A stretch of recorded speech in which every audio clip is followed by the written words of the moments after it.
ก็จะเกิดขึ้นตามสมควรจะเห็นได้ชัดในเวลาที่หลับสนิทนะคะเวลาที่หลับสนิทจิตเป็นภวังค์ขณะนั้นไม่รับรู้อะไรเลยในปัจจุบันชาตินี้จะรู้แต่อารมณ์ของชาติก่อนก็คือกรรมอารมณ์กรรมนิมิตอารมณ์หรือคตินิมิตอารมณ์อย่างใดอย่างหนึ่งเท่านั้น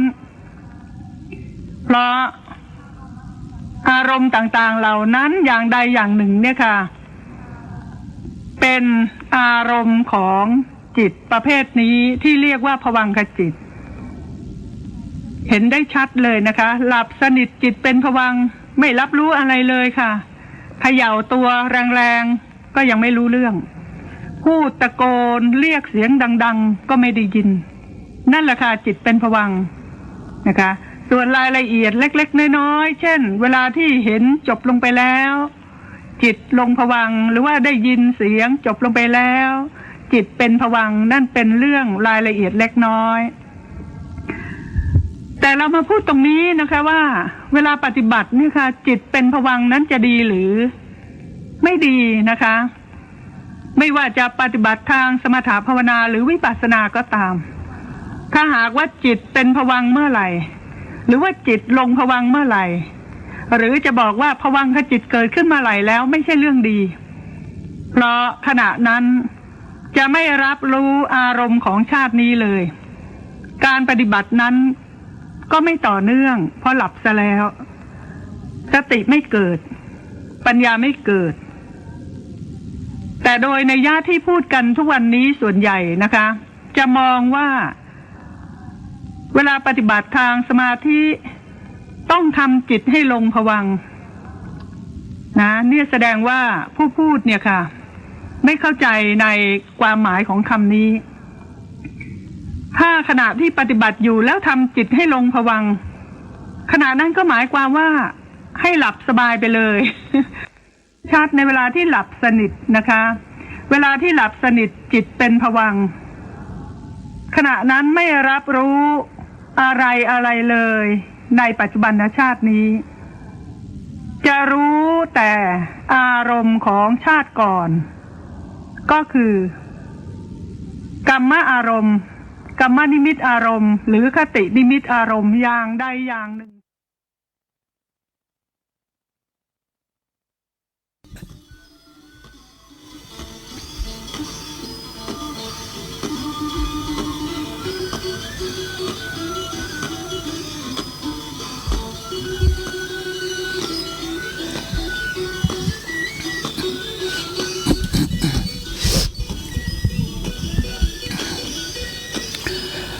ดิฉันขอถวายความนอบน้อมแด่พระพุทธรัตนะพระธรรมรัตนะพระสังฆรัตนะดิฉันขอถวายความนอบน้อมแด่พระปัจเจกพุทธเจ้าทุกๆพระองค์ที่บังเกิดขึ้นแล้วในโลกท่านผู้ฟังคะ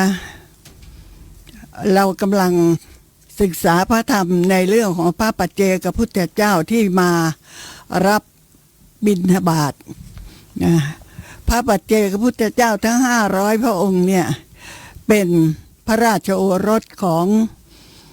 พระนางปทุมวดีนะซึ่งเรื่องราวทั้งหมดที่เรากล่าวถึงเนี่ยก็เป็นเรื่องของพระอุบลวรรณาเถรีทั้งหมดทีเดียวนะคะก็พระปัจเจกพุทธเจ้าทั้ง500พระองค์นั้นเนี่ยเกิดเป็นพระโอรสของพระปทุมวดีพระนางปทุมวดีต่อมาก็ได้พิจารณาพระธรรมแล้วได้บรรลุเป็นพระปัจเจกพุทธเจ้าทุกพระองค์ในบรรดาพระราชโอรส500องค์นะคะอยากจะเรียนให้ท่านผู้ฟังได้รับทราบว่าในการเวลาที่พระพุทธเจ้าทั้งหลายเมื่อท่านได้รับทานหรือได้รับการสนับสนุนเกื้อกูลจากอุบาสกอุบาสิกาแล้ว ท่านก็จะกล่าวอนุโมทนาด้วยพระคาถาที่เรียกกันว่าเป็นคาถาของพระปัจเจกพุทธเจ้าว่าอิชิตังปฏิทังตุยังกิปเมวะสมิชตุสัพเพปุเรตุสังกัปปาจันโทปนารโสยถาอิชิตังปฏิตังตุยังกิปเมวะสมิชตุสัพเพปุเรตุสังกัปปามณีโชติลาโสยถาซึ่งก็แปลว่าอิทธิผลใดที่ท่านปรารถนาแล้วตั้งใจแล้วขออิทธิผลนั้นจงสำเร็จแก่ท่านโดยพลันขอความดำริทั้งปวงของท่านจงสำเร็จบริบูรณ์เสมือนดังพระจันทร์วันเพ็ญฉะนั้นอิทธิผลใดที่ท่านปรารถนาแล้วตั้งใจแล้วขออิทธิผลนั้นจงสำเร็จแก่ท่านโดยพลันขอความดำริทั้งปวงของท่านจงสำเร็จบริบูรณ์เสมือนดังแก้วมณีที่มีชื่อว่าโชติรสมีแสงสว่างไสวไปทั่วทั้งสามโลกฉะนั้นนี่คือคำให้พรของพระปัจเจกพุทธเจ้าทุกๆพระองค์เลยค่ะเป็นพรที่น่าฟังมากนะซึ่งก็จะนำมาเป็นต้นรายการนะเวลาที่บรรยายธรรมเพราะว่าเคยอัญเชิญมาในต้นรายการเพื่อความเป็นมงคลแล้วต่อมาก็ได้หยุดไปนะคะก็สลับกันไปค่ะตอนนี้เราพูดถึงเรื่องพระปัจเจกพุทธเจ้าก็อัญเชิญพระทัพนั้นมาอีกนะคะเมื่อวานนี้พูดถึงตอนที่พระนางอุบลวรรณาได้มาบังเกิดในตระกูลของเศรษฐีนะคะสวยงามมากค่ะใครเห็นใครชอบใครเห็นใครชมผิวพรรณน่ารักเรียกว่าประดุจดังเทพธิดาแต่ไม่เหมือนกับไม่สามารถที่จะเทียบเทียมได้กับนางเทพธิดาโดยผิวพรรณวรรณะ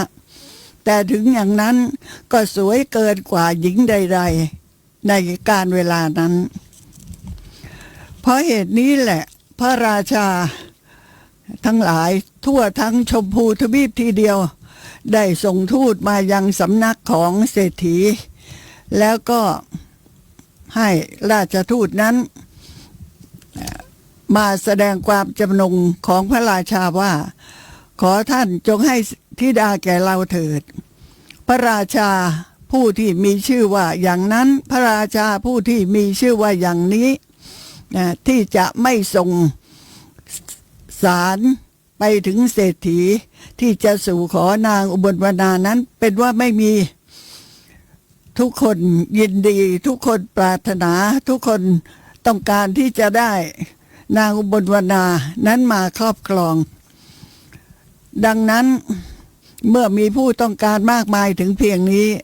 เศรษฐีผู้ที่เป็นบิดาจึงมีความคิดว่าเราไม่อาจที่จะยึดเหนี่ยวน้ำพระทัยของพระราชาไว้ได้ทั้งหมดคือไม่สามารถที่จะทำให้พระราชาทั้งหลายนั่นน่ะถูกใจยินดีพอใจได้เพราะว่ามีธิดาเพียงคนเดียวส่วนพระราชาที่มาสู่ขอนั้นก็เป็นร้อยพระองค์ดังนั้นเราก็จะทำอุบายสักอย่างหนึ่งเพื่อให้เรื่องนี้สงบเรียบร้อยไปด้วยดีก็เลยเรียกธิดามาแล้วถามว่าลูกเอ้ยลูกจะบวชเสียจะดีไหมลูกบวชเป็นพระภิกษุณีจะได้มีเวลาเจริญสมณธรรมปฏิบัติธรรมนางอุบลวรรณานั้นได้ฟังคำของบิดากล่าวดังนี้ก็เป็นประดึงเนื่องว่าถูกน้ำทิพย์ฉโลมใจ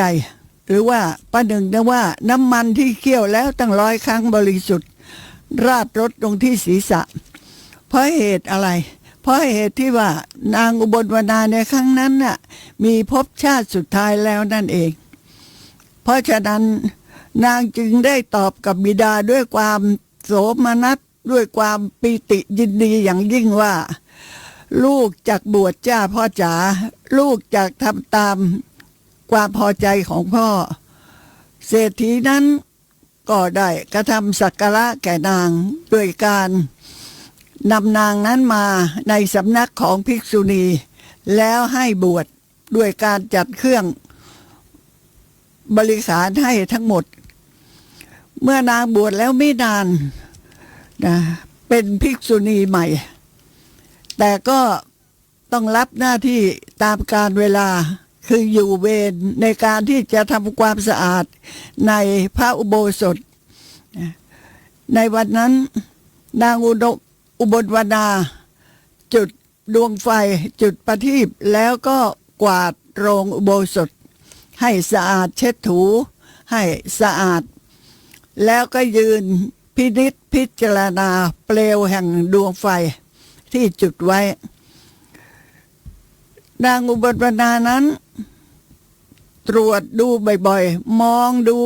บ่อยๆพิจารณาดูบ่อยๆน้อมเข้ามาใส่ตนดึงดูดให้ติดอยู่ในจิตใจของตนในครั้งนั้นเตโชกสินที่นางได้เพ่งแล้วพิจารณาแล้วประพฤติปฏิบัติด้วยความถูกต้องเพราะว่าได้รับฟังคำสั่งสอนของพระผู้มีพระภาคเจ้าอีกทั้งนางภิกษุณีผู้ที่เป็นอาจารย์ก็ได้แนะนำสั่งสอนให้นางนั้นเจริญทั้งสมาธิเจริญทั้งวิปัสสนาภาวนาพระอุบลวรรณาเถรีเนี่ยได้พิจารณาเตโชกสินคือไฟพิจารณาดวงไฟที่มีแสงสว่างพิจารณาให้เป็นอารมณ์ของปัญญาในที่สุดกสินเตโชกสินก็บังเกิดขึ้นเป็นอารมณ์แก่นางได้บรรลุฌานจิตบรรลุฌานจิตคือมีจิตที่ตั้งมั่นเป็นสมาธิอย่างแนบแน่นจากคณิกะสมาธิก็ก้าวขึ้นสู่อุปจารสมาธิและอัปปนาสมาธิเป็นไปตามลำดับบรรลุฌานจิตตามลำดับปฐมฌานทุติยฌานตติยฌานและจตุตฌานต่อมาในที่นั้นนั่นเองภิกษุณีอุบลวรรณาก็พิจารณารูปธรรมนามธรรมที่ปรากฏเกิดขึ้นคือยกจิตขึ้นสู่อารมณ์ของวิปัสสนาเจริญวิปัสสนาปัญญาให้เกิดขึ้นก็ได้บรรลุเป็นพระอริยบุคคลไปตามลำดับคือได้บรรลุเป็นพระโสดาบันบุคคลบรรลุเป็นพระสกทาคามีบุคคลบรรลุเป็นพระอนาคามีบุคคลนะบรรลุเป็นพระอรหันตบุคคลในครั้งนั้นภิกษุณีอุบลวรรณาได้บรรลุซึ่งอภิญญาและปฏิสัมภิทา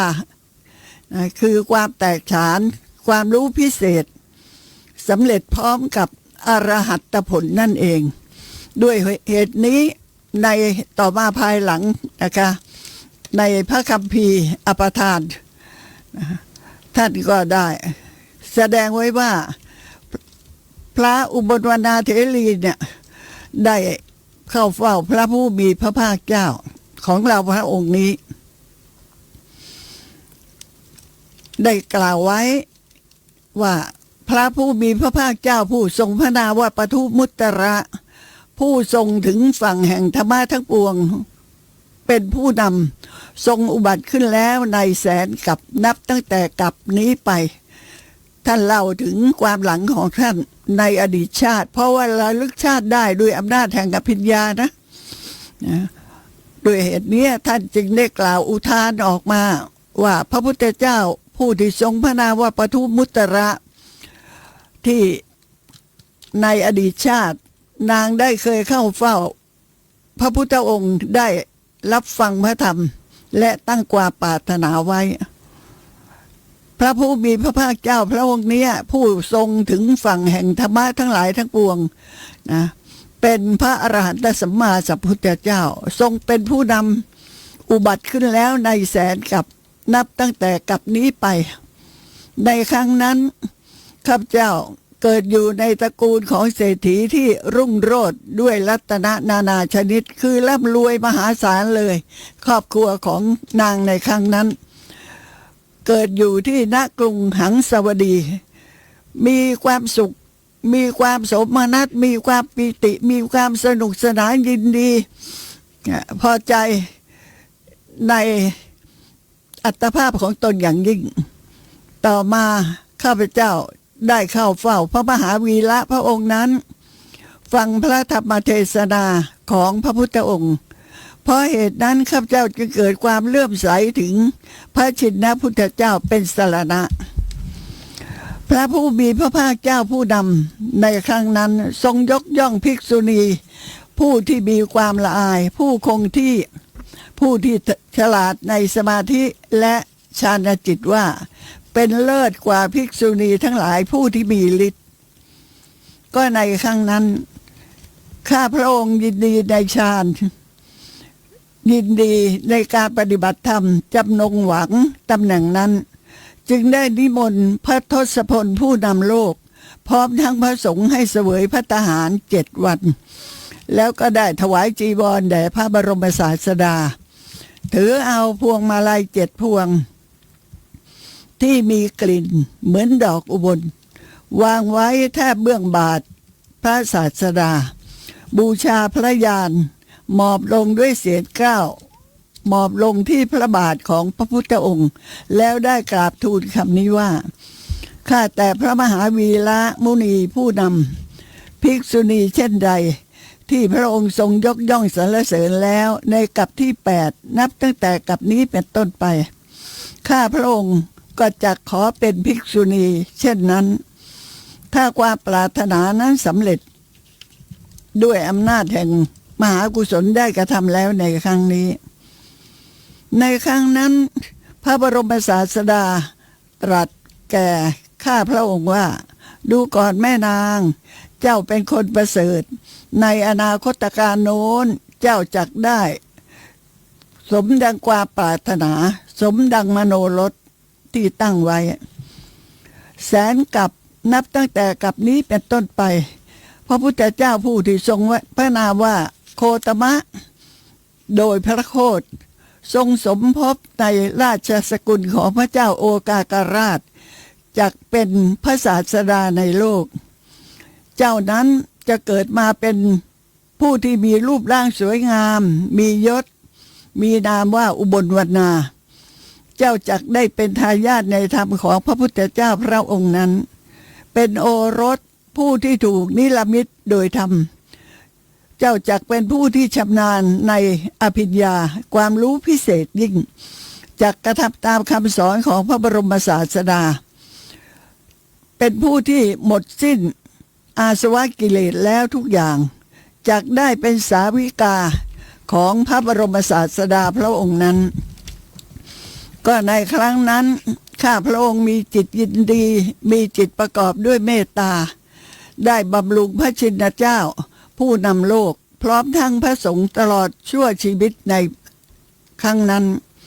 ด้วยกรรมดีที่ได้กระทำมาดีแล้วและด้วยความตั้งใจที่ชอบข้าพระองค์เมื่อจุติจากมนุษยโลกแล้วก็ไปปฏิสนธิอยู่ในสวรรค์ชั้นดาวดึงส์เสวยความสุขในที่นั้น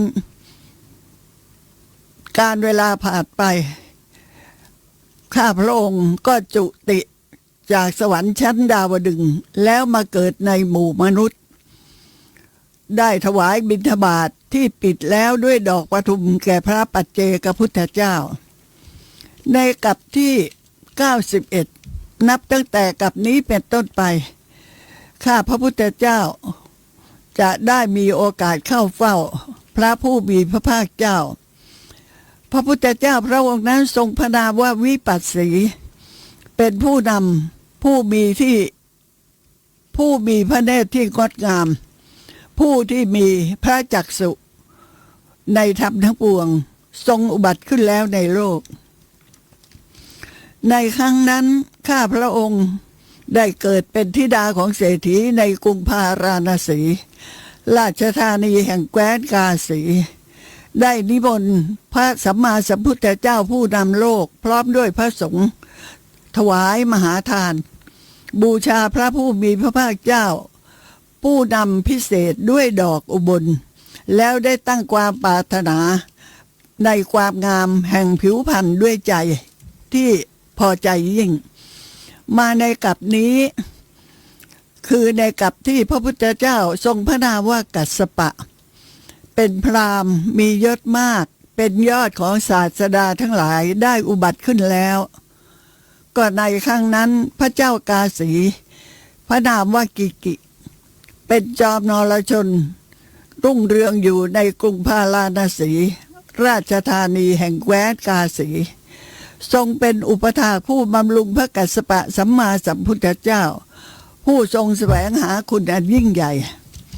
ข้าพระองค์นั้นได้เกิดเป็นราชธิดาองค์ที่สองของพระเจ้ากากินั้นมีนามว่าสมณคุตตาได้ฟังธรรมของพระชินเจ้าผู้เลิศแล้วชอบพระทัยในการบวชบรรพชาแต่พระชนกของข้าพระองค์นั้นไม่ทรงอนุญาตครั้งนั้นพวกข้าพระองค์อยู่แต่ในพระราชมณฑลไม่เกียจค้านท่องเที่ยวอยู่ถึง20,000 ปีพระราชธิดาทั้ง7 องค์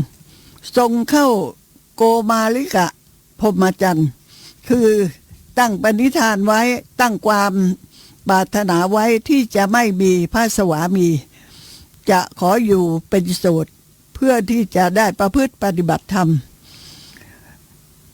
ได้เสวยความสุขยินดีอยู่เนืองๆในการบำรุงพระพุทธเจ้าผู้ที่มีมุทิตาจิตพระธิดาทั้ง7 พระองค์ของพระราชาพระองค์นั้นก็คือมีนามว่าสมณี1สมณคุตตา1ภิกขุณี1ภิกขุทาสิกา1ธรรมา1สุธรรมา1สังฆทาสี1ครบทั้ง7 องค์ปัจจุบันนี้ข้าพระองค์ก็คืออุบลวรรณาที่เกิดมาในครั้งนั้นมีชื่อว่าสมณคุตตาและนางเขมาผู้มีปัญญามากนางปตาจารานางกุณลาเกษานางกิสาโคตมีธรรมทินาเถรีและวิสาขาครบทั้ง7 องค์ได้เกิดแล้วในศาสนาของพระผู้มีพระภาคเจ้าพระองค์นี้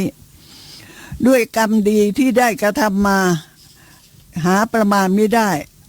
กระทำมาด้วยความยินดีด้วยความตั้งใจที่จะประพฤติธรรมปฏิบัติธรรมด้วยความตั้งใจไว้ชอบข้าพระองค์นั้นเมื่อละจากกายของมนุษย์แล้วก็ไปบังเกิดอยู่ในสวรรค์ชั้นดาวดึงส์เสวยความสุขอยู่ในเทวโลกชั้นดาวดึงส์นั้นการต่อมาจุติ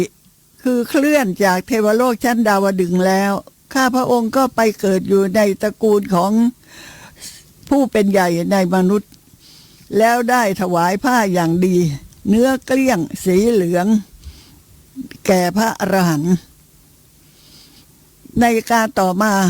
ข้าพระองค์จุติจากที่นั้นแล้วคือเคลื่อนหมายความถึงตายจากที่นั้นแล้ว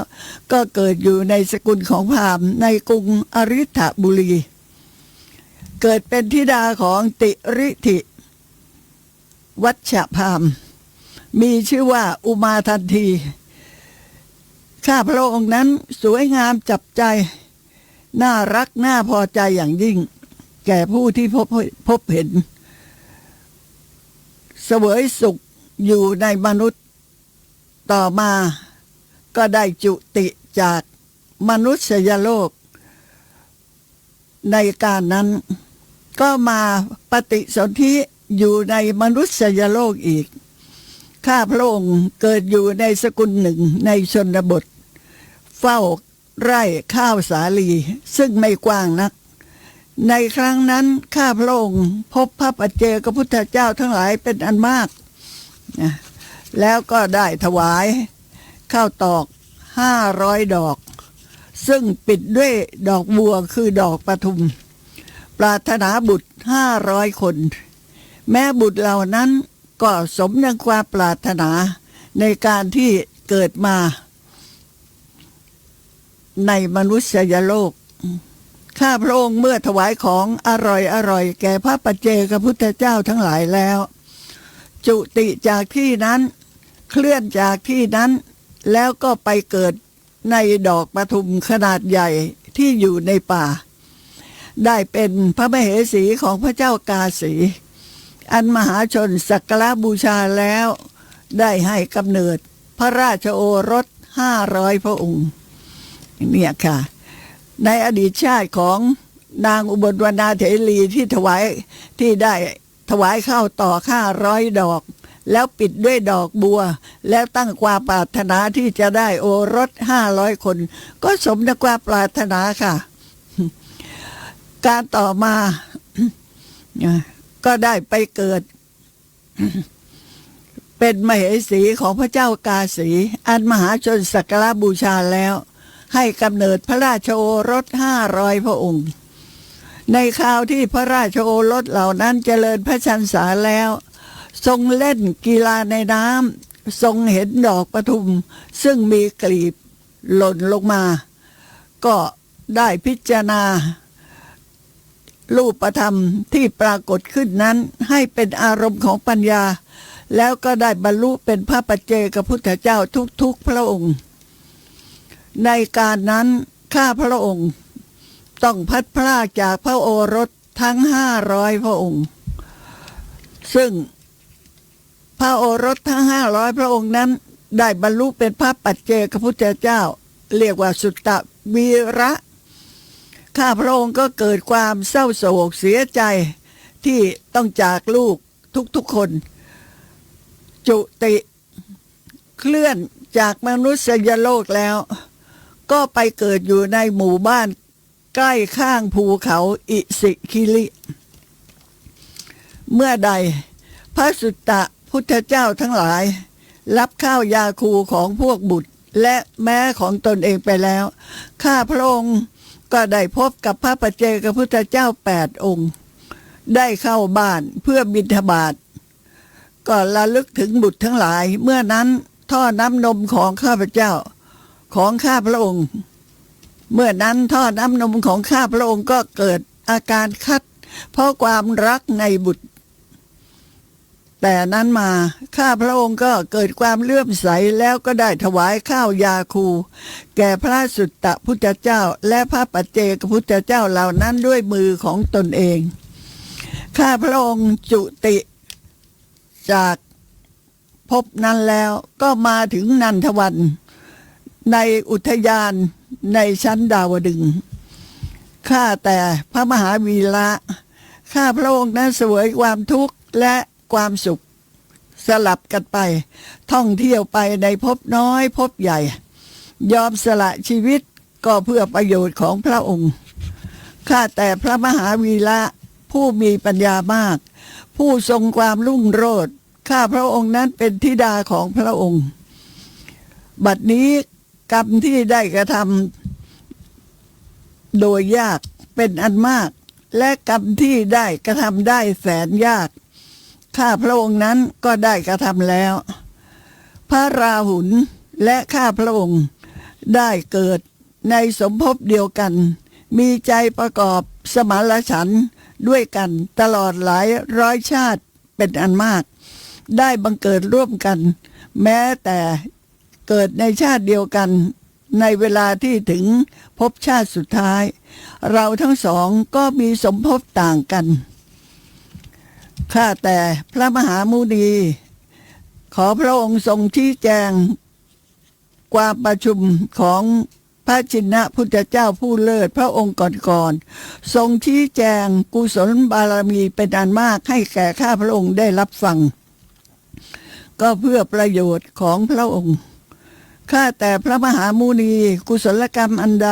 ข้าพระองค์ได้บำเพ็ญแล้วขอโปรดทรงระลึกนึกถึงกุศลกรรมนั้นงดเว้นอาภัพฐาน ห้ามกันอนาจารได้ ข้าแต่พระมหาวีระข้าพระองค์ยอมสละชีวิตก็เพื่อประโยชน์ของพระองค์ความทุกข์นี้มีมากหลายอย่างและสมบัติก็มีมากหลายอย่างนี้เช่นเดียวกันเมื่อถึงภพชาติสุดท้าย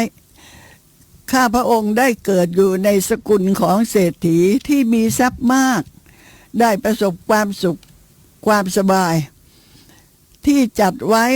อย่างเสร็จสับต้อนรับข้าพระองค์อยู่ความรุ่งโรจน์ด้วยรัตนะนานาชนิดความมั่งคั่งด้วยกามสมบัติทุกอย่างข้าพระองค์เกิดแล้วในกรุงสาวัตถีครั้งนี้ข้าพระองค์พังพร้อมด้วยความงดงามแห่งรูปได้รับยกย่องในตระกูลทั้งหลาย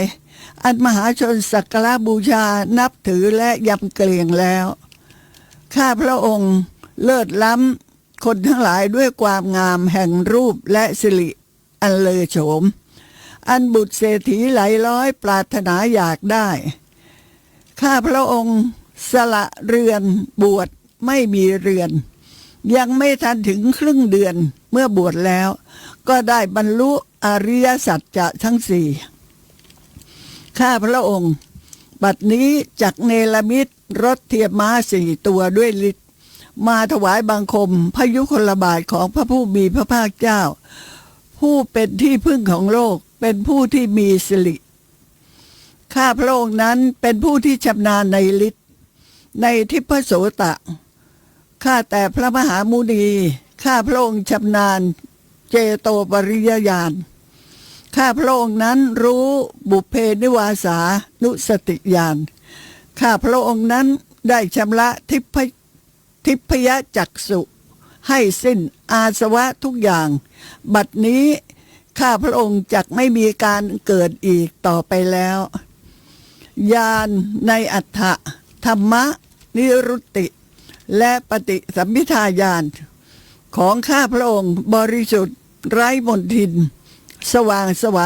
เพราะอานุภาพของพระผู้มีพระภาคเจ้าผู้ทรงแสวงหาคุณอันยิ่งใหญ่ชั่วขณะที่มหาชนจำนวนนับพันก็น้อมเอาจีวรบิณฑบาตกิลานะปัจจัยและเสนาสนะเข้ามาโดยรอบพระชินพุทธเจ้าทรงยินดีในคุณข้อนั้นทรงเป็นผู้นำพิเศษในบริษัททั้งปวงทรงสถาปนาข้าพระองค์ไว้ในตำแหน่งเอตทัคคะผู้เป็นเลิศว่าบุคคลผู้ที่บรรลุเป็นพระอรหันต์บรรลุในปฏิสัมภิทาญาณชำนาญในเจโตปริยญาณอย่างนี้เป็นต้นบุคคลนั้นทรงเป็นผู้นำพิเศษในบริษัททั้งหลายทรงสถาปนาข้าพระองค์ไว้ได้ตำแหน่งเอตัทัคคะว่าเป็นเลิศของเหล่าภิกษุณีผู้มีฤทธิ์ทั้งหลายคือไม่ว่าภิกษุณีรูปใดที่จะมีฤทธิ์มากแปลงกายได้หรือเหาะเหินเดินอากาศได้พลิกพื้นดินได้นะเดินบนน้ำได้ดำดินได้ต่างๆเหล่านี้เป็นต้นเนี่ยฤทธิ์ทั้งหลายเหล่านั้นน่ะพระอุบลวรรณาเถรีก็ได้บรรลุแล้วนะพระผู้มีพระภาคเจ้าจึงได้สถาปนาพระอุบลวรรณาเถรีไว้ในตำแหน่งเอตัทัคคะว่าเป็นเลิศของเหล่าภิกษุณีผู้ที่มีฤทธิ์ทั้งหลายพระบรมศาสดาข้าพระองค์ก็ได้ปฏิบัติแล้วคำสอนของพระพุทธเจ้าข้าพระองค์ก็ได้กระทำให้สำเร็จแล้วด้วยดีภาระหนักข้าพระองค์ก็ได้ปลงลงเสียแล้วตัณหาที่จะนำไปเกิดในภพใหม่ข้าพระองค์ก็ถอนเสียสิ้นแล้วข้าพระองค์ออกจากเรือนบวชไม่มีเรือนเพื่อประโยชน์อันใดบัดนี้ประโยชน์อันนั้นธรรมะอันเป็นที่สิ้นสังโยชน์เครื่องไร้ลัดทุกสิ่งทุกอย่างข้าพระองค์ก็ได้บรรลุไปตามลำดับแล้วกิเลสทั้งหลายตัณหาทั้งปวงข้าพระองค์ก็เผาเสียแล้ว คำสอนของพระพุทธเจ้าข้าพระองค์ก็ได้กระทำสำเร็จแล้ว ก็พระภิกษุณีรูปใดในคราวใดที่พระผู้มีพระภาคเจ้าเสด็จไปยังโคนต้นมะม่วงของนายคันธาระในครั้งที่พระพุทธองค์ทรงกระทำยมกปาฏิหาริย์เนี่ยนะคะ ในครั้งนั้นปรารถนาที่จะทรงกระทำยมกปาฏิหาริย์เพื่อปราบเดลถีนะที่มารบกวนอยู่เสมอทรงปรารภว่าจะกระทำยมกปาฏิหาริย์ยมกนี่แปลว่าเป็นคู่นะแล้วจักได้เสด็จเข้าไปยังโคนต้นมะม่วงของนายคันธะใกล้ประตูกรุงสาวัตถีในคราวนั้นข้าพระองค์เข้าเฝ้าพระบรมศาสดาถวายบังคมแล้วกราบทูลอย่างนี้ว่าข้าแต่พระองค์ผู้เจริญข้าพระองค์นั้นจักกระทำปาฏิหาริย์ผิดว่าพระผู้มีพระภาคเจ้าทรงอนุญาตแล้วก็บรรลือสีหนาฏพระผู้มีพระภาคเจ้าทรงกระทำเหตุนี้แหละให้เป็นอัตถุปฏิคือเหตุที่ทำให้เกิดเรื่องประทับนั่งท่ามกลางบริษัทของพระอริยะณพระเจตวันมหาวิหารทรงสถาปนาพระภิกษุณีทั้งหลายไว้ในตำแหน่งเอตทัคคะตามลำดับแล้วจึงทรงสถาปนาพระเถรีรูปนี้ไว้ในตำแหน่งเอตทัคคะเป็นเลิศของเหล่าภิกษุณีผู้มีฤทธิ์พระอุบลวรรณาเถรีนั้นยับยั้งอยู่ด้วยความสุขในฌานความสุขในผลและความสุขในพระนิพพานวันหนึ่งได้พิจารณาถึงโทษความเลวทรามความเศร้าหมองของกามทั้งหลายเมื่อจะกล่าวย้ำพระคาถาที่ทำให้พระเถรีอุบลวรรณาเกิดความสลดใจเฉพาะการอยู่ร่วมสามีในระหว่างมารดากับธิดาในอดีตชาติท่านได้กล่าวแก่พระคงคาตีริยะเถระเป็นพระคาถา3พระคาถาว่าเราทั้งสองคือมารดาและธิดาเป็นหญิงร่วมสามีกันเหล่านั้นมีความสลดใจขนลุกชูชันไม่เคยเกิดขึ้นอย่างนี้เลยเรื่องนี้น่าตำหนิจริงๆหนอกามทั้งหลายไม่สะอาดมีกลิ่นเหม็นมีหนามมากการที่เราทั้งสองคือมารดากับธิดาได้เป็นภริยาร่วมสามีกันในครั้งนั้นเพราะความไม่รู้ความไม่เข้าใจความไม่ทราบเหล่านั้นบัดนี้เห็นโทษในกามทั้งหลายเห็นเนคขมมะการบวชว่าเป็นทางเกษมปลอดโปร่งจึงออกจากเรือนแล้วบวชไม่มีเรือนท่านผู้ฟังคะนี่เป็นการบอกเล่าของพระอุบลวรรณาเถรีนะในเวลาที่ได้บรรลุเป็นพระอรหันต์แล้วเรื่องราวต่อไปก็มีอีกเยอะตั้งใจฟังแล้วพิจารณาในบทว่าอุโภมาตาจะทีตาจะมะยังอาสุงสปัตติโยพระเถรีนั้นกล่าวว่าเราทั้งสองคือมารดาและธิดาได้เกิดมาเป็นหญิงร่วมสามีกันและกันเรื่องนี้ก็เล่าย้อนหลังไปถึงอดีตชาติของอุบลวรรณาเถรี ว่าในครั้งนั้นในกรุงสาวัตถีก็มีพ่อค้าคนหนึ่งนะและมารดาของเขาซึ่งได้อยู่ร่วมกันกับภริยามีหญิงคนหนึ่งซึ่งสู่ขอมาได้เป็นภริยาของพ่อค้าคนนั้นพ่อค้านั้นเป็นพ่อค้าเล่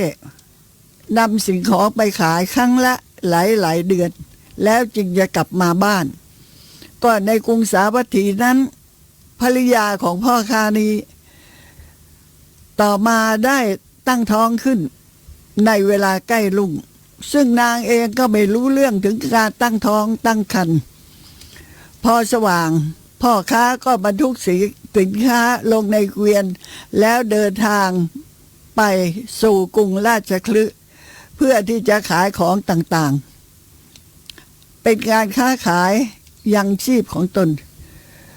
การเวลาล่วงไปหลายเดือนคันของหญิงผู้ที่เป็นภรรยาก็เติบโตขึ้นจนคันแก่9 เดือนจะเข้าถึง10 เดือนในครั้งนั้นแม่ผัวได้พูดกับนางว่าทำไมท้องของเจ้าจึงใหญ่โตปานนี้สงสัยว่าจะตั้งท้องกระมังหญิงนั้นก็ตอบว่าดิฉันตั้งท้องมีบุตรเจ้าค่ะแต่เพราะความที่เป็นท้องสาวจึงดูว่าท้องเล็กใครๆก็ไม่สามารถที่จะแลเห็นได้นอกจากผู้ที่จะพิจารณาด้วยดีแม่ผัวพูดกับนางว่าก็ลูกชายของเราน่ะเป็นพ่อค้านำสินค้าไปขายจากไปเสียนานแล้วเจ้าก็จะมีท้องได้ยังไงเจ้าไปทำชั่วกับใครมาหรือไปมีสามีใหม่ไปมีชู้หรือนางผู้ที่เป็นภรรยาของพ่อค้าก็ตอบว่านอกจากลูกชายของแม่ดิฉันเองก็ไม่ได้รู้จักกับชายอื่นใดเลยแม่ผัวฟังนางแล้วก็ไม่เชื่อว่านางเป็นผู้ที่บริสุทธิ์ซื่อตรงต่อบุตรชายของนางแต่เพียงผู้เดียวแต่เข้าใจว่านางนั้นมีชู้จึงตั้งท้องขึ้นแม่ผัวฟังแล้วไม่เชื่อนะครับกล่าวนั้นจึงขับไล่นางออกจากบ้านไปนางมีความคิดว่าเมื่อถูกแม่ผัวขับไล่เนี่ยเราก็จะตามหาสามีแต่ก็ไม่รู้จักหนทางว่าจะไปทางไหนนางนั้นมีจิตใจมุ่งตรงต่อการตามหาสามีเดินทางไปตามลำพัง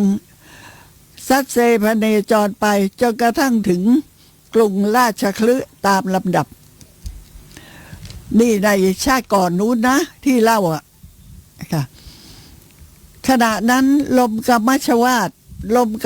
ทก็คือลมเบ่งนั่นเองนะคะได้แก่ลมเบ่งของคนที่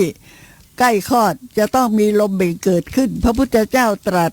เรียกลมเบ่งนี้ว่ากัมมัชวาทขณะนั้นลมกัมมัชวาทก็ปั่นป่วน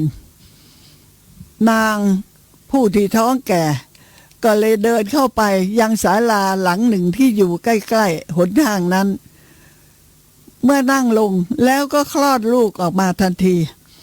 นางคลอดลูกออกมาลูกชายนั้นมีรูปร่างงดงามคล้ายกับรูปทองเมื่อคลอดลูก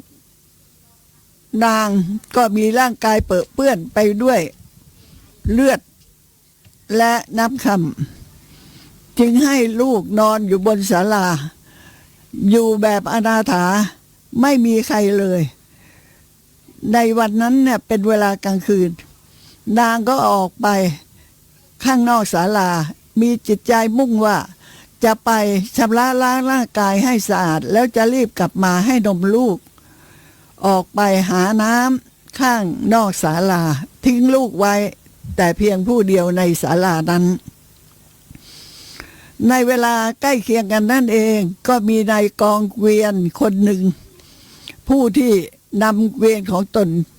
ที่ค้าขายกลับมาในกองเกวียนนั้นน่ะขับเกวียนพาเกวียนผ่านมาทางศาลาก็เห็นก็ในกองเกวียนน่ะเป็นคนที่ไม่มีลูกนะค้าขายเมื่อกลับมาแล้วก็ต้องผ่านที่ศาลานั้นเมื่อเดินทางผ่านมาก็ได้ยินเสียงเด็กร้องในกองเกวียนคิดว่าเด็กคนนี้คงจะถูกหญิงผู้ที่ไม่มีสามีทอดทิ้งคือคลอดลูกแล้วทิ้งไว้ข้างทางนั่นเองเดินไปดูเด็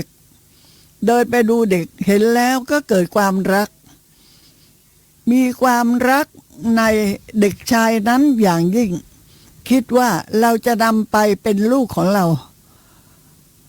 พ่อค้าจึงได้นำเอาเด็กชายนั้น เมื่อถึงที่บ้านเรือนของตนแล้วมอบไว้ให้แก่พี่เลี้ยงนางนมต่อมามารดาของทารกนั้นคือหญิงผู้ที่คลอดลูกแล้วไปหาน้ำชำระร่างกายให้สะอาดทิ้งลูกไว้ที่ศาลาก็ชำระร่างกายสะอาดแล้วก็กลับมาที่ศาลาโดยคิดว่าจะให้นมลูกเมื่อกลับมาไม่เห็นลูกก็เกิดความเศร้าโศกเสียใจคร่ำครวญนะลำพึงลำพันว่าลูกของเราใครมาเอาไปหรือว่าจะถูกสัตว์ร้ายนำไปกินแล้วนางจึงตัดสินใจที่จะไม่เข้าไปสู่กรุงราชคฤห์เพื่อติดตามสามีแต่ก็เดินทางต่อไป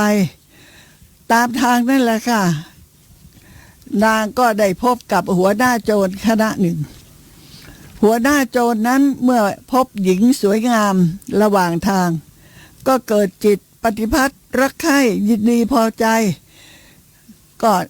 ฉุดคล้าเอานางมาเป็นภรรยาของตนนางอยู่ในเรือนของโจรนั้นการต่อมาก็คลอดลูกหญิงออกมาคนหนึ่งนะหญิงผู้นั้นน่ะต้องตกเป็นภรรยาของหัวหน้าโจรต่อมาก็ได้คลอดลูกออกมาเป็นผู้หญิงคนหนึ่งซึ่งหัวหน้าโจรน่ะเลี้ยงดูอย่างดีวันหนึ่งหญิงผู้นั้นยืนอุ้มลูกอยู่แล้วทะเลาะกับสามีผู้ที่เป็นโจรขัดใจเกิดความขัดใจก็เลยโยนลูกลงบนเตียงนอนแต่ศีรษะของลูกคือเด็กหญิงผู้นั้นแตกลงไปหน่อยหนึ่งนางเห็นว่าลูกศีรษะแตกก็เลยกลัวว่าสามีของนางจะทำร้ายให้ถึงแก่ความตายเพราะว่าสามีที่เป็นโจรนั้นน่ะมีจิตใจที่เหี้ยมโหดด้วยความกลัวสามีนางจึงได้หนีไปจากบ้านทิ้งลูกสาวไว้ให้แก่โจรผู้ที่เป็นพ่อนางเดินทางไปถึงกรุงราชคฤห์เดินทางซัดเซพเนจรไปตามอำเภอใจคนเดียวในการต่อมาหลายปีผ่านมา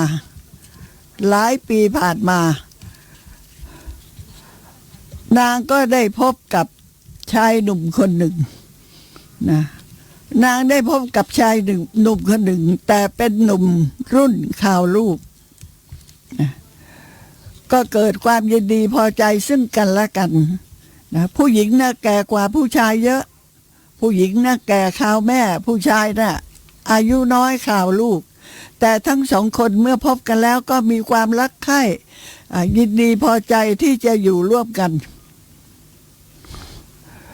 ต่อมาสามีของหญิงนั้นสามีหนุ่มของหญิงนั้นน่ะนะก็ไปได้ผู้หญิงคนหนึ่งมาเป็นภรรยาแต่งงานนำมาสู่เรือนนะชายผู้นั้นเป็นอันว่ามีภรรยา2 คนนะอยู่กันมาอย่างนี้แหละเป็นเวลาหลายปีคนทั้งสองคือผู้ที่เป็นเมียหลวงกับเมียน้อยนั้นก็อยู่ด้วยกันอย่างรักใคร่สามัคคีกลมเกลียวกันผู้ที่เป็นเมียหลวงมีอายุแก่ข่าวแม่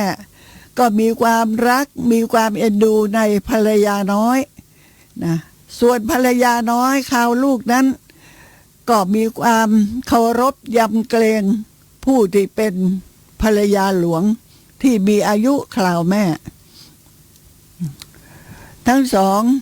อยู่ด้วยกันด้วยความรักสามัคคีอยู่ด้วยกันด้วยความพร้อมเพรียงไม่ทะเลาะเบาะแว้งกันเลยต่อมาวันหนึ่งผู้ที่เป็นเมียหลวงนั่นแหละต้องการที่จะหวีผมตบแต่งทรงผมให้แก่ภรรยาน้อยนะก็แก้มวยผม ของภรรยาน้อยออกก็เห็นว่าเป็นแผลเป็นที่ศีรษะเห็นว่าเป็นแผลเป็นที่ศีรษะหญิงผู้ที่เป็นภรรยาหลวง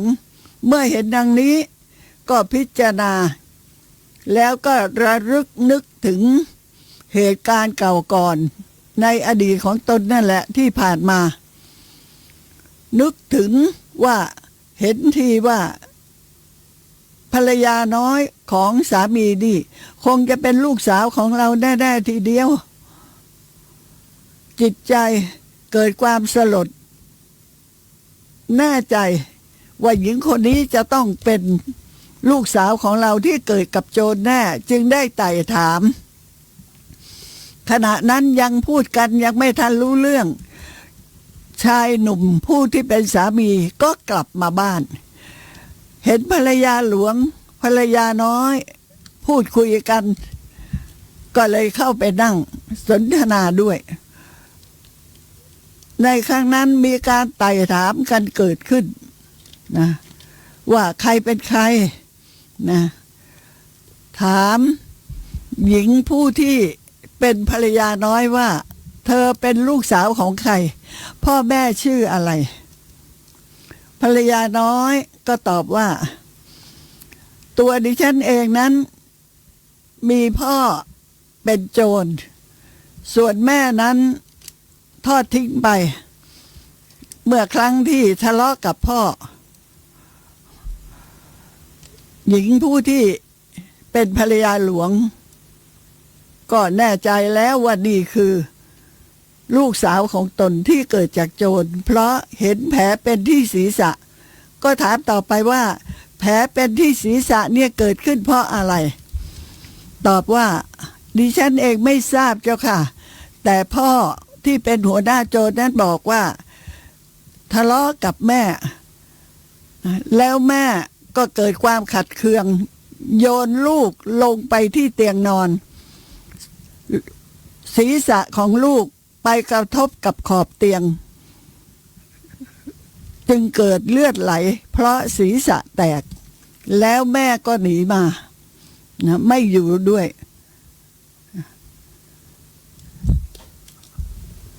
ภรรยาหลวงก็ถามผู้ที่เป็นสามีว่าท่านเป็นบุตรของใครคือตั้งแต่อยู่ด้วยกันมาไม่เคยซักไซ้ประวัติกันเลยแต่มาซักไซ้กันตรงนี้แหละว่าถามสามีว่าท่านเป็นบุตรของใครใครเป็นบิดามารดาของท่านชายผู้ที่เป็นสามีก็ตอบว่าเราเองเป็นบุตรของพ่อค้าซึ่งค้าขายไปทางกรุงราชคฤห์ส่วนมารดาของเรานั้นพ่อบอกว่าคือบิดาได้บอกว่าได้พบเราที่ศาลาล้างแห่งหนึ่งในเวลาใกล้รุ่งนอนอยู่คนเดียวไม่มีผู้ใด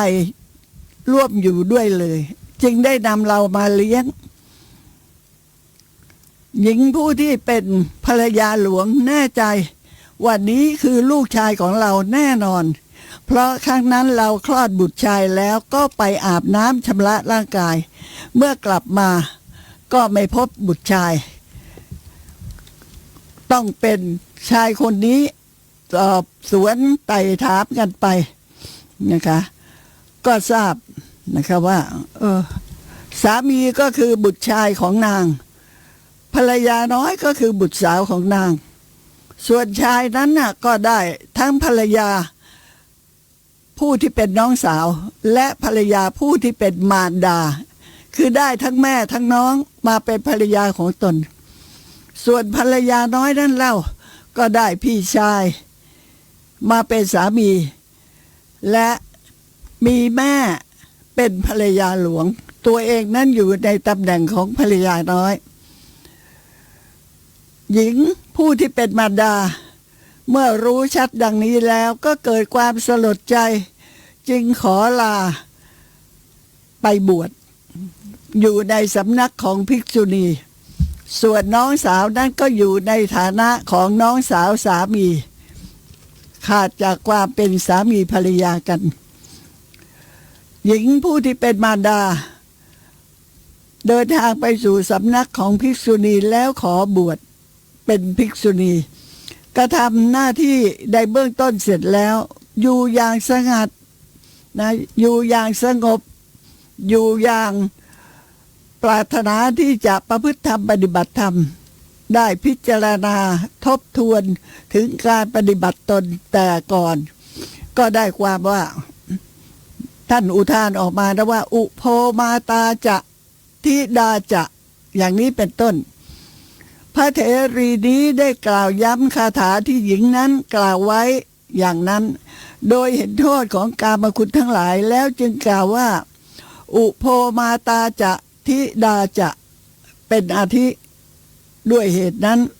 ข้าพเจ้าจึงกล่าวว่าพระเถรีนั่นแหละยับยั้งอยู่ด้วยความสุขในฌานความสุขในผลและสุขในพระนิพพานและลึกนึกถึงเหตุการณ์ในอดีตชาติได้จึงได้กล่าวคาถา